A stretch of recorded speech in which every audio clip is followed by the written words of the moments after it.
फेंसटेक shorthand classes में आप सभी का स्वागत है। यह डिक्टेशन विभिन्न प्रतियोगी परीक्षाओं को ध्यान में रखते हुए 80 वर्ड पर मिनट की स्पीड से 5 मिनट की रिकॉर्ड की गई। आप सभी लोग तैयार हो जाएं, डिक्टेशन स्टार्ट होगी 5 सेकंड बाद।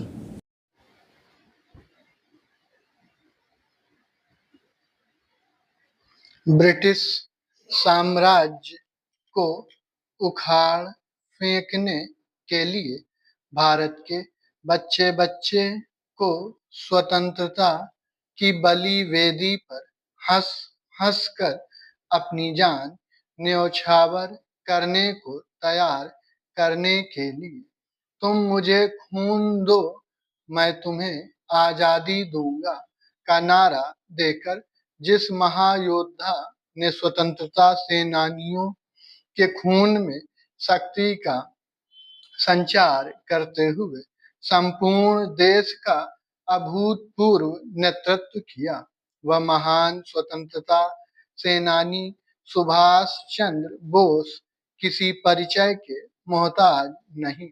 अनेक राजनीतिक कौशल, नेतृत्व क्षमता, अदम्य साहस एवं शौर्य का ही कमाल था कि पूरी दुनिया को अपनी शक्ति से भयभीत कर देने वाला नाजीवादी जर्मन तानाशाह हिटलर भी उनसे प्रभावित होकर अपने सैनिकों को उन्हें शाही सलामी देने का आदेश देने को बाध्य हो गया।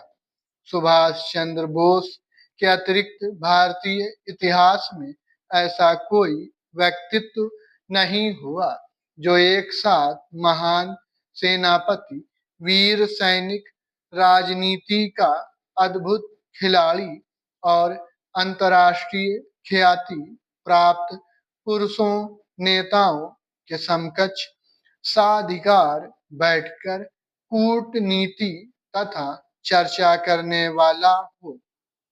महात्मा गांधी के नमक सत्याग्रह को नेपोलियन की पेरिस यात्रा की संज्ञा देने वाले सुभाष चंद्र बोस एक ऐसे व्यक्तित्व थे जिनके पांव लक्ष्य से कभी पीछे नहीं हटे तथा उन्होंने जो स्वप्न देखा उसे साधा।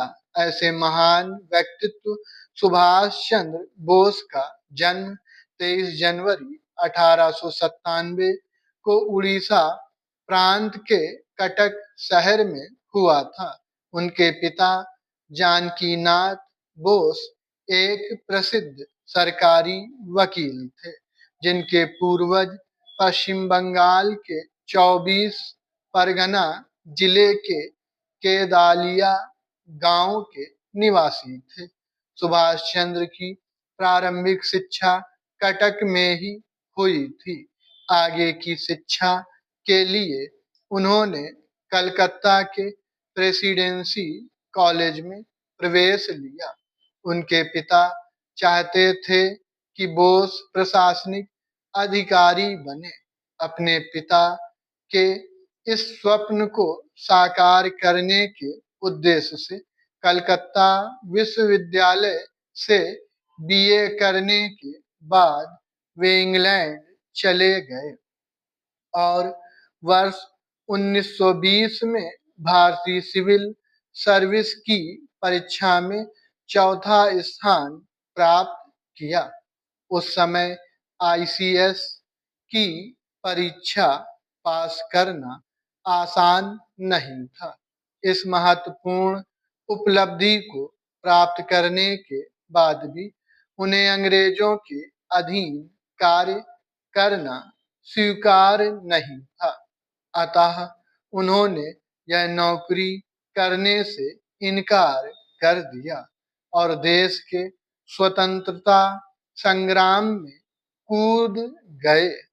अंग्रेजों के खिलाफ अपने संघर्ष की शुरुआत करते हुए सुभाष चंद्र बोस देश बंधु चित्तरंजन के सहयोगी बन गए।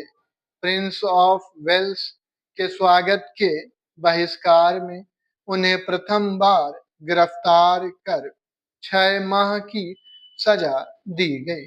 वर्ष 1924 में जब देशबंधु कलकत्ता के मेयर बने, तब सुभाष चंद्र को उन्होंने चीफ एग्जीक्यूटिव ऑफिसर बनाया। उनके स्वतंत्रता उन्मुखी कार्यक्रमों एवं क्रियाकलापों से भयभीत होकर सरकार ने उन्हें उसी वर्ष फिर गिरफ्तार कर जेल भेज दिया। स्टॉप।